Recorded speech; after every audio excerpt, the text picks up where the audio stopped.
अजीज दोस्तों, अस्सलाम वालेकुम, नमस्ते, सत श्री अकाल, जय जिनेंद्र, गुड आफ्टरनून। अजीज दोस्तों, आज की वीडियो के 3 टॉपिक हैं। Pakistan, Afghanistan, India gas pipeline का जो एक प्रपोजल है उसके ऊपर। दूसरा, ईरान की चाबहार पोर्ट और ग्वादर पोर्ट जो कि 72 किलोमीटर के फासले पे हैं एक दूसरे के, उसके हवाले से कि ग्वादर चाइना के पास है और चाबहार ऑन पेपर इंडिया के पास है, उसके ऊपर कुछ डिटेल्स। इसके अलावा यूक्रेन के फॉरेन मिनिस्टर पाकिस्तान आए हुए थे और उसमें क्या डेवलपमेंट हुई उसके हवाले से कुछ चीज़ें आपके सामने रखना चाहूँगा। अजीज़ दोस्तों, पहले शुरू करते हैं यूक्रेन के जो फॉरेन मिनिस्टर पाकिस्तान में आए हैं उसके हवाले से कि देखें, पाकिस्तान में यूक्रेन के फॉरेन मिनिस्टर दिमित्रो कुलेबा आए थे 20 जुलाई को और उन्होंने वहाँ पे कुछ डिस्कशंस की हैं जो कि पब्लिक नहीं की जा रही और बताया नहीं जा रहा कि ये क्या ख़ास बातें हुई। 1993 में यूक्रेन और पाकिस्तान के दरमियान रिलेशनशिप्स डेवलप हुए। उसके बाद ये पहला कोई हाई लेवल मिनिस्टर लेवल का दौरा पाकिस्तान का है। सवाल यहाँ पे ये पैदा होता है कि 30 साल तक कोई दौरा नहीं हुआ, ये कौन सा वक्त था दौरा करने का। इस हवाले से मैंने आपको पिछली वीडियो में बताया था कि पाकिस्तान के आर्मी के एक जनरल ने एक जर्नलिस्ट को, सीनियर जर्नलिस्ट को ये बताया था कि अब पाकिस्तान से यूक्रेन जंग के लिए रिक्रूटमेंट तैयार होगी भाड़े की फ़ौज की, और फ़ी बंदा $3,300 देने की बात की गई है। $3,300 का मतलब है 10 लाख रुपया। तो कोई भी तैयार हो जाएगा जो 25 लाख रुपया 30 लाख रुपया खर्च करके यूरोप जाने के लिए तैयार होते हैं, तो वो फिर यूक्रेन से पोलैंड और यूरोप में घुसना भी आसान है कि ये लोग वहाँ जाएंगे लड़ने के लिए और निकल लेंगे। इसके अलावा कई अरसे से, पिछले 1 साल से ये खबर भी चल रही है कि पाकिस्तान यूक्रेन को हथियार सप्लाई करता है। ये सब खबरें थीं। ये जो कोलेबो आए अपने पाकिस्तान, तो जब मीटिंगें हुई बिलावल भुट्टो से फॉरेन मिनिस्ट्री में, इधर उधर कोई खबर बाहर नहीं निकली। फिर जॉइंट प्रेस कॉन्फ्रेंस हुई तो उसमें यूक्रेन ने पाकिस्तान को सख्ती से कहा था कि इसमें कोई रशियन जर्नलिस्ट नहीं चाहिए। तो पाकिस्तान ने पूरी स्क्रूटनी की, स्कैनिंग करके देखा कि कोई रशियन जर्नलिस्ट ना जाए, लेकिन काफ़ी फॉरेन जर्नलिस्ट थे। उसमें एक रशियन जर्नलिस्ट पहुंच गया अंदर किसी तरीके से, और ड्यूरिंग द प्रेस कॉन्फ्रेंस इसने पाकिस्तान और यूक्रेन के फॉरेन मिनिस्टर से सवाल किया, बिलावल भुट्टो से और उससे, कि पाकिस्तान हथियार सप्लाई कर रहा है यूक्रेन को, और इस मीटिंग में आपकी जो हुई है बिलावल भुट्टो की और कोलेबो की, इसमें यूक्रेन को हथियार सप्लाई करने के हवाले से क्या बात हुई है और ये सब चीज़ें। तो उन्होंने, मीटिंग वालों ने उस जर्नलिस्ट को उठा के बाहर फेंक दिया। जवाब देना तो दूर की बात, उसको उठा के ही बाहर फेंक दिया कि रशियंस आर नॉट अलाउड। ये इसका मतलब दाल में काला बहुत काला है। फिर पाकिस्तान की फॉरेन ऑफिस की जो इंचार्ज हैं, फॉरेन ऑफिस की स्पोक्स पर्सन मुमताज़ ज़हरा बलोच, जो कि फॉरेन ऑफिस की प्रेस ब्रीफिंग्स करती रहती हैं, उनकी प्रेस ब्रीफिंग में वो जर्नलिस्ट, रशियन जर्नलिस्ट मौजूद था और उसने फिर वही सवाल किया और वो सवाल की इजाज़त नहीं मिली। तो फिर उसने दूसरा सवाल किया कि पाकिस्तान ने यूक्रेन को ह्यूमैनिटेरियन मदद भेजी थी, तो रशिया भी तो जंग में है, तो रशिया को ह्यूमैनिटेरियन मदद क्यों नहीं भेजी, और यूक्रेन को कितनी ह्यूमैनिटेरियन मदद भेजी थी। तो मुमताज़ ज़हरा बलोच ने का गोल घुमा दी बात। दरअसल मेरे पास फिगर है नहीं और मुझे नहीं पता कि क्या भेजा था, लेकिन यह है कि हमारे दोनों मुल्कों से दोस्ताना ताल्लुकात हैं, रशिया से भी दोस्ताना ताल्लुकात हैं वगैरह वगैरह। अब सिचुएशन ये है कि पाकिस्तान घुटने घुटने तक यूक्रेन रशिया वार में फंसा हुआ है। दूसरी तरफ पाकिस्तान के लालची रूलिंग ओलिगार्की ये चाहती है कि रशिया से भी फ़ायदे उठाते रहें, तेल मिल जाए, ये गंदुम मिल जाए वगैरह वगैरह। इस उसमें दो तरफ की जो बिल्ली होती है ना, वो मार खाती है। पाकिस्तान हमेशा यही करता है, चाइना अमेरिका के बीच में भी खेलता रहता है, दोनों से माल बटोरने के चक्कर में होता है। इस पे एक साहब ने एक बड़ा अच्छा तज्जिया किया है, वो मैं आपके सामने रखूँगा। इसमें उन लोगों को भी जवाब मिल जाएगा कि न्यूक्लियर वेपन जो हैं वो पाकिस्तान के कितने सेफ़ हैं और उनकी क्या हैसियत है।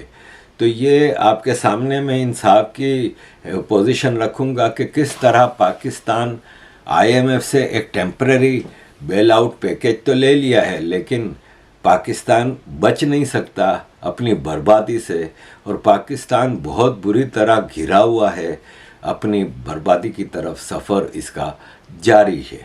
IMF के साथ होने वाले एग्रीमेंट पर खुशियां मनाना तो दूर की बात, अगर आपको ये पता चल जाए कि इस एग्रीमेंट का क्या खमियाजा पाकिस्तान को भुगतना पड़ सकता है तो आपके पैरों के नीचे से ज़मीन निकल जाए। शायद आपको ये इल्म ना हो कि इस एग्रीमेंट के बाद पाकिस्तान IMF से कर्ज लेने वाले ममालिक में, यानी IMF की तारीख में जिन ममालिक ने IMF से कर्ज लिया उनमें पाकिस्तान तरक्की करते करते चौथे नंबर पर आ गया है।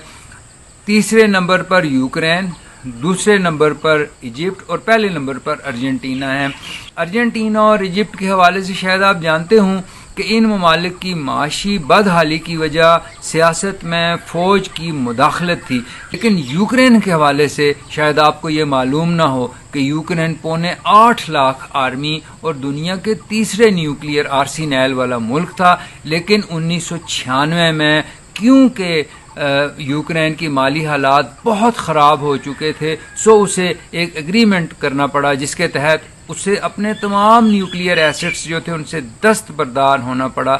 लेकिन इसके बावजूद वो माली तौर पर बैनुल अक़वामी बरादरी से जो तवक्को वाबस्ता किए हुए था वो पूरी नहीं हुई, और नतीजा ये निकला कि खाया पिया कुछ नहीं, गिलास तोड़ा बहरान है। पाकिस्तान के साथ भी बिल्कुल ऐसे ही हो सकता है, क्योंकि पाकिस्तान भी यूक्रेन की तरह का एक मुल्क है। पाकिस्तान के माली हालात भी बेहद ख़राब हैं, पाकिस्तान के पास भी एक बहुत बड़ी फ़ौज है और पाकिस्तान भी एक न्यूक्लियर पावर है।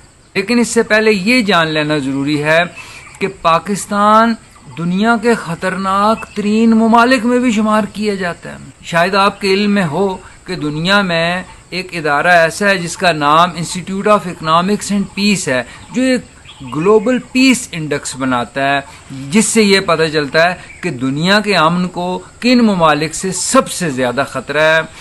ये फहरिस्त 23 अमूर को मद्देनज़र रखकर बनाई जाती है, जिन्हें 3 उन्वानों में तकसीम किया जाता है। Number 1 safety and security, number 2 on going conflict, यानी जो बाहमी झगड़े उस मुल्क में जारी होते हैं, और नंबर 3 मिलिटराइजेशन। और इन तीनों ये जो हेडिंग्स हैं जिनके अंदर ये 23 अमूर रखे गए हैं, इनकी आउटकम क्या होती है, इनका नतीजा क्या निकलता है, वो ये है कि किस मुल्क में पॉलिटिकल टेरर कितना है। नंबर 2, किस मुल्क में ये जो बाहमी झगड़े होते हैं उनसे मरने वालों की तादाद क्या होती है। और नंबर 3, किस मुल्क में मर्डर रेट यानी कत्ल की शरह क्या है। तो ये मेरा नहीं ख्याल कि आपके लिए कोई दिक्कत होगी अगर आप पाकिस्तान पे नज़र दौड़ाएं तो आपको पता चलेगा कि पाकिस्तान में जो पॉलिटिकल टेरर है यानी सियासी दहशत है वो किस कदर फैलाई जा चुकी है। आप ये भी जानते होंगे कि पाकिस्तान में जो बाहमी तनाज़ात होते हैं उससे कितने लोग मरते हैं, और मर्डर रेट हमारे यहाँ क्या है ये भी किसी से पोशीदा नहीं है। तो अब आप ये सोचिए कि पाकिस्तान जिन माली हालात से गुजर रहा है वो कितने अबतर हैं, और पाकिस्तान की हुकूमतें इन हालात को बेहतर बनाने में लगता है कोई दिलचस्पी ही नहीं रखती। अगर ऐसा नहीं होता तो इतने बुरे माली हालात में जो चेयरमैन सेनेट मौजूदा और पुराने इनके लिए जो मराहत मंजूर की गई उसकी क्या वजह हो सकती है, और आज़ाद कश्मीर में अपनी मर्ज़ी की हुकूमत बनाने के लिए मासवाए जो 4-6 अपोजिशन के अरकान हैं, बाकी तमाम के तमाम को वज़ीर और मशीर क्यों बनाया गया, जबकि इसके लिए आपको आइनी तरमीम भी करना पड़ी। इसका सीधा सा मतलब यह है कि पाकिस्तान के हालात ठीक होने की जितनी तवक्को है उससे कहीं ज़्यादा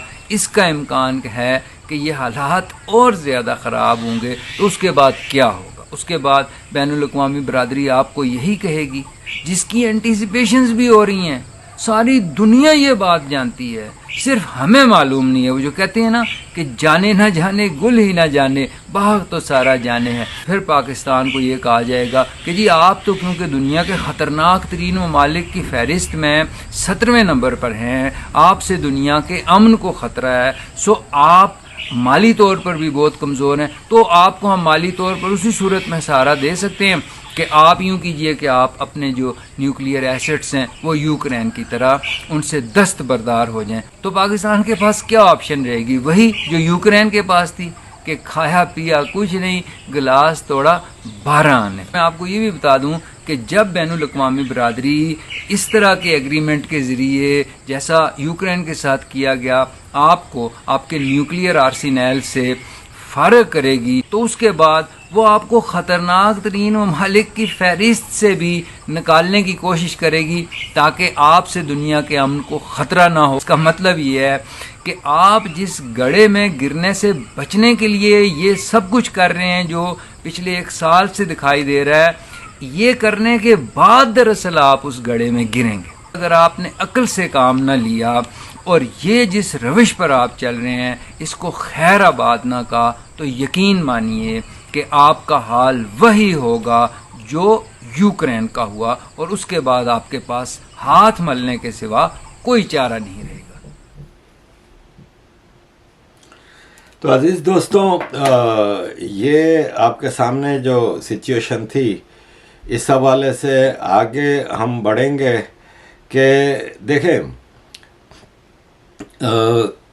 चाबहार पोर्ट ईरान का एक पोर्ट है और स्ट्रेटेजिकली बहुत इम्पोर्टेंट है।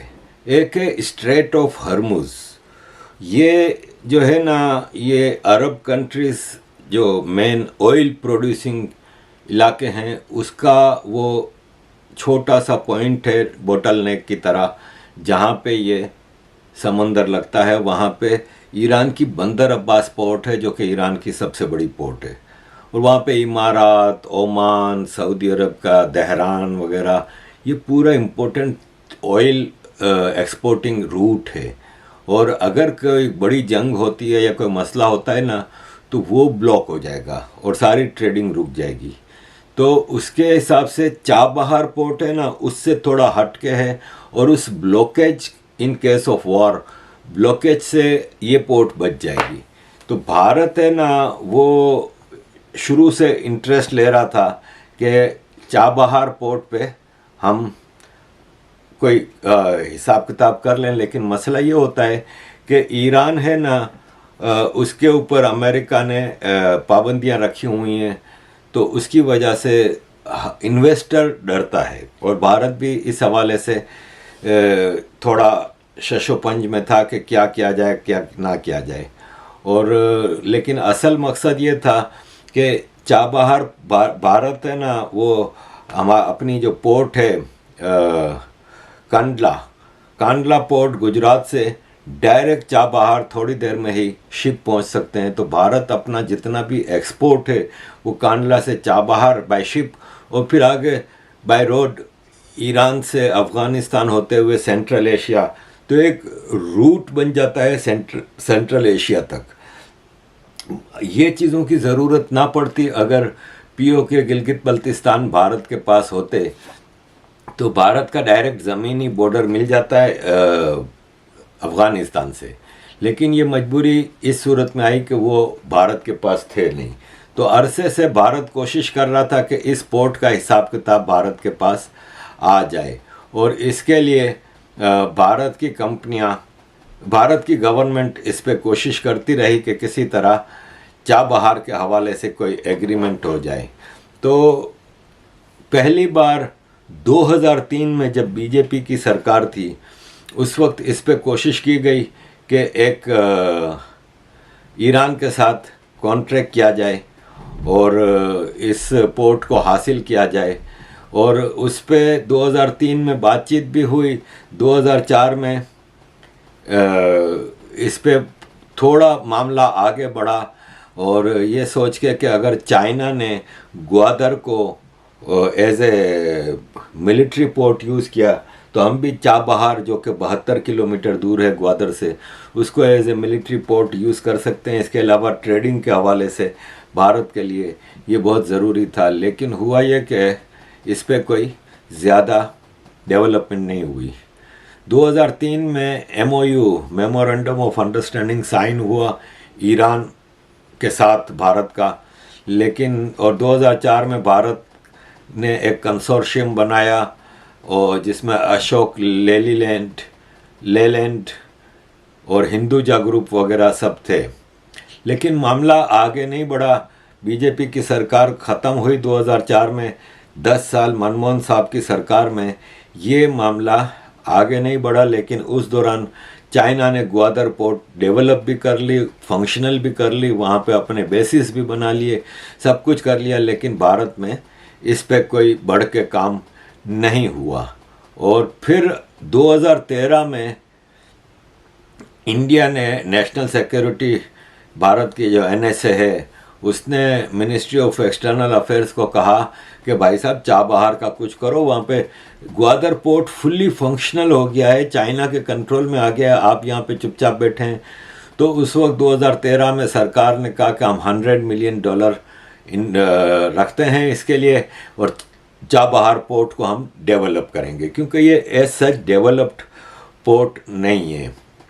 और फिर जब 2015 में करंट बीजेपी सरकार आई 2014 में, तो 2015 में ईरान के ऊपर से अमेरिका ने पाबंदियां हटा ली, और एक न्यूक्लियर डील हुई थी ईरान के साथ, जिससे सैंक्शंस ख़त्म हो गई। तो भारत ने फ़ौरन जंप किया कि हम अब चाबहार पोर्ट पे इन्वेस्ट करते हैं। इन्वेस्टर्स भी आ गए सामने। तो 2016 में एक और MOU साइन हुआ ईरान के साथ चाबहार पोर्ट डेवलप करने के लिए। भारत ने $85 मिलियन एक शहीद बहिश्ती टर्मिनल, जो चाबहार पे 2 टर्मिनल हैं, तो एक टर्मिनल डेवलप करने के लिए जिसका नाम था शहीद बहिश्ती टर्मिनल, $85 मिलियन लगाए रखे उसके लिए। और गवर्नमेंट ने India ports global limited company, जो कि गवर्नमेंट की कंपनी थी, उसको ये ठेका दिया। 2018 में ट्रंप गवर्नमेंट ने वो ईरान के साथ जो सैंक्शंस ख़त्म की थी, वो वापस सैंक्शंस लगा दी और न्यूक्लियर डील ख़त्म कर ली। इससे क्या हुआ कि अगेन भारत पीछे हट गया। ऑलरेडी उस वक्त तक 45 करोड़ रुपए की भारत ने इन्वेस्टमेंट कर ली थी, 25 मिलियन डॉलर की भारत ने इन्वेस्टमेंट कर ली थी। $85 मिलियन की जो प्रॉमिस था उसमें से इंडिया ने 6 क्रेनें भी भेजी चाबहार, जो कि ताकि वहाँ पे पोर्ट को डेवलप किया जा सके। लेकिन काम इतना स्लो रहा। इसमें 2 वजूहत थी। एक तो ये कि सैंक्शंस की वजह से ये चीज़ क्लियर नहीं हो रही थी कि आया America will allow India to trade through that Iranian area. और दूसरी वजह ये थी कि भारत की जो ब्यूरोक्रेसी है ना, वो काफ़ी चीज़ों को ऊंचे नीचे करती रहती। और इस दौरान फिर 2021 में अफ़गानिस्तान में भी चेंज ऑफ गवर्नमेंट आया, तो शुरू में ये लगा कि तालिबान है, पाकिस्तान बैक्ड होंगे, क्या होगा क्या नहीं। लेकिन बाद में पता चला कि तालिबान इस बार वो तालिबान नहीं है जो 96 वगैरह में थे। अब इंडियन फर्म्स को भारत की सरकार अट्रैक्ट करने की कोशिश करती है, लेकिन अगेन वहाँ पे सैंक्शंस की वजह से चीज़ें मूव नहीं हो रही, और इसीलिए चाबहार पोर्ट अभी तक बीच में अटकी हुई है। और जहाँ यूँ समझ लें कि चाबहार पोर्ट, ग्वादर पोर्ट दोनों एक साथ मामला चल रहे थे, एक तरफ चाइना पाकिस्तान ग्वादर में और चाबहार में भारत ईरान। लेकिन हुआ ये कि चाबहार ग्वादर तो डेवलप भी हो गई 2006 में, और आज उसको 17 साल हो गए फंक्शनल होते हुए, लेकिन चाबहार पोर्ट अभी भी उधर ही पड़ा है। और ये INSTC का प्रोजेक्ट है जो कोशिश कर रहा है कि सेंट्रल एशिया और फिर ईस्ट यूरोप तक इसके रूट बन सकते हैं अगर भारत का एक्सपोर्ट भारत करना चाहता है। तो लेट्स सी कि ये चीज़ें कहाँ तक जाती हैं। इसी दौरान अज़ीज़ दोस्तों, पाकिस्तान के डेलीगेशन एक गया था अफ़गानिस्तान, और अफ़गानिस्तान के फॉरेन मिनिस्टर अमीर ख़ान मुत्तकी से मिले पाकिस्तान के special representative for Afghanistan Asif Durrani, और उनसे अगेन वही कहा कि भाई आप TTP को अफ़गानिस्तान की ज़मीन यूज़ ना करने दें। लेकिन बात वही है कि उन्होंने साफ कहा कि भाई हम किसी को भी टेररिस्टों को अपनी सरजमीन पे जगह नहीं देते, और ये सब चीज़ें हमारे यहाँ नहीं होती। अजीज़ दोस्तों, अफ़गानिस्तान आस्ते आस्ते चीज़ें आगे बढ़ा रहा है। तालिबान सरकार जैसे ऑयल एक्सप्लॉयटेशन का, लिथियम एक्सप्लॉयटेशन का चाइना को कॉन्ट्रैक्ट दिया है, और दीगर भी चीज़ें की हैं। इसी तरह अब पहली बार सॉफ्ट ड्रिंक कंपनी अफ़गानिस्तान की एक फैक्ट्री में सॉफ्ट ड्रिंक्स बनती हैं, वो अमेरिका एक्सपोर्ट किया जा रहा है। ये ज़बीहुल्लाह मुजाहिद अफ़गानिस्तान के मिनिस्टर ऑफ इंफॉर्मेशन जो हैं, उन्होंने ये कहा कि लोकली प्रोड्यूस्ड सॉफ्ट ड्रिंक हम भेज रहे हैं अमेरिका, और उन्होंने इसकी पिक्चर भी शेयर की, और ये अफ़गानिस्तान की एक फैक्ट्री में बन रहा है। ये अफ़गानिस्तान का नया चेहरा है जो सामने आ रहा है। अज़ीज़ दोस्तों, ये एक साहब हैं जो अभी अफ़गानिस्तान में एक बहुत बड़ी कॉन्फ्रेंस में गए थे, और वहाँ पे एग्ज़िबिशन भी थी। ये 4 मिनट की वीडियो मैं आपके साथ शेयर करूँगा। आप पहली चीज़ इसमें देखने की कई चीज़ें हैं। पहली चीज़ तो ये देखिएगा कि ये कॉन्फ्रेंस देख के आपको कहीं से नहीं लगेगा कि ये अफ़गानिस्तान में तालिबान सरकार में हो रही है। इतना मतलब ज़बरदस्त सिस्टम था, और ये साहब वहाँ पे बता रहे हैं कि हमने यहाँ पे अफ़गानिस्तान के मिनिस्टर्स इस कॉन्फ्रेंस में आए, हायरार्की के लोग आए, लेकिन कोई प्रोटोकॉल नहीं देखा। प्रोटोकॉल जैसे हम यूरोप में भी हम आदी नहीं हैं प्रोटोकॉल देखने के। हमारे पाकिस्तान में तो एक मिनिस्टर निकल जाए तो 25-30 गाड़ियों का काफ़िला होता है, चीफ मिनिस्टर निकल जाए तो 100 गाड़ियों का काफ़िला होता है, और प्राइम मिनिस्टर निकल जाए तो हेलीकॉप्टर और पता नहीं कितनी गाड़ियाँ और क्या क्या होती हैं। लेकिन वहाँ पे प्रोटोकॉल नहीं था। यही चीज़ मैं भी आपको बताता रहता हूँ कि तालिबान है ना, उनमें एक तो करप्शन का मसला नहीं है, दूसरा उनके खर्चे नहीं है। जैसे ये प्रोटोकॉल की बात है, ऐसे ही वो प्याज रोटी भी खा लेंगे, कुछ हल्के फुल्के से भी अपना गुजारा कर लेते हैं। हमारे यहाँ तो खाली हमारा जो प्रेसिडेंशियल पैलेस है, जिसमें एक अकेला प्रेसिडेंट अपनी बीवी के साथ रहता है, उसका करोड़ों का खाने पीने का खर्चा नहीं है, अरबों में आता है। तो ये पाकिस्तान तो धंसता जाएगा, अफ़गानिस्तान निकल रहा है। इसी हवाले से इस कॉन्फ्रेंस में बात हुई थी Pakistan India Afghanistan gas pipeline का, लेकिन वो मटेरियलाइज इसलिए नहीं हो सकती कि भारत है ना, वो किसी भी मामले में पाकिस्तान पे भरोसा करने को तैयार नहीं है। तो भारत कहता है कि हमें पाकिस्तान के बीच में रख के कोई भी करना नहीं है, चाहे हमें आसमान से सोने की बारिश हो जाए, अब हम पाकिस्तान को किसी मामले में नहीं लेंगे। तो इस वजह से फिर पाकिस्तान भी ड्रामे कर सकता है और ब्लैकमेलिंग भी हो सकती है। इसीलिए भारत चाहता है कि चाबहार पोर्ट से ये रूट बने। तो अजीज़ दोस्तों, ये साहब की वीडियो मैं आपके सामने रखना चाहूँगा, जिसमें आपको कई पॉइंट्स देखने जैसे होंगे। ये साहब पाकिस्तान से गए थे अफ़गानिस्तान इस कॉन्फ्रेंस में। अजीज़ दोस्तों, thank you very much for all your support. Kindly keep supporting कि हम इतने सारी चीज़ें एक साथ कर रहे हैं, और ऑल अलोन में कर रहा हूँ। आपके सामने सारी चीज़ें हैं कि किस तरह मैं अपने 24 घंटे इसमें लगाता हूँ, लेकिन थोड़ा मुश्किलात बहुत ज़्यादा होती हैं। फंडिंग ना होने की वजह से कई प्रोजेक्ट्स बहुत स्लो चलते हैं। तो होपफुली आपकी मदद जारी रहे। अस्सलाम वालेकुम अजीज दोस्तों, थैंक यू। सामाईन, नाज़रीन, उम्मीद करता हूँ सब खैरियत से होगी। मैं आज अफगानिस्तान के शहर काबुल में हूँ और यहाँ आज इनका सेकंड ट्रेड शो था इंटरनेशनल एग्जीबिशन सेंटर में। कल इनकी ओपनिंग थी और माशाल्लाह काफ़ी अच्छी इन्होंने ओपनिंग की, बड़ा उसको सेलिब्रेट किया और उसके साथ साथ काफ़ी सारी डिग्नेटरीज सेंट्रल एशिया से, तमाम एम्बेसडर, तमाम उनके तजारत के वज़ीर और उससे रिलेटेड जितने प्रोजेक्ट्स हैं सबके डिग्नेटरीज और ऑफिसर्स आए हुए थे। अभी मैं इस हाल में खड़ा हूँ, आप यहाँ रशकश देख रहे हैं। आज एग्जीबिशन का दूसरा दिन है और ऐसा लगता ही नहीं है कि ये मुल्क हालत जंग में रहा। और कल उन्होंने एक एक चीज़ को एलिब्रेट किया, अपने हमें इतनी रिस्पेक्ट दी, इतनी इज्जत दी और एक एक शख्स से मिले, वो उनका स्टाफ आके मिला कि जो काम करना है हम आपको फुली फैसिलिटेट करेंगे और सिक्योरिटी भी देंगे और आप हमें उस मतलब B2B मीटिंग्स भी की, बिठा के लंच करवाए, डिनर करवाए, कोई खर्चा पानी की बात नहीं। और सबसे बड़ी मजे की बात है कि कोई प्रोटोकॉल नहीं था, बड़ी सादगी का माहौल था और ना कोई ऐसी सियासत थी कि फील होता हो कि यार ये कुछ ड्रामा कर। और वो किसी ने क्या खूब कहा है कि बातें नहीं काम बोलता है, तो जब आप काम करते हैं तो खुद ही बोलता है ना। अब ये देखें, ये मुल्क है 50 साल हालत जंग में रहा और ये इतनी मेहनत कर रहे हैं, जैसे कि हम अपना गुजारती घर बनाते हैं तो मेहनत करते हैं, अपने बच्चों के साथ मेहनत करते हैं। तो ये कहते हैं ये मुल्क के बच्चे हमारे बच्चे। तो दिल खुश भी था बड़ा कि यार चले हमसाया मुल्क में इतनी तरक्की हो रही है और मतलब इनके शहर, इनके मतलब रूल्स रेगुलेशन देखें, मज़ा आ रहा है।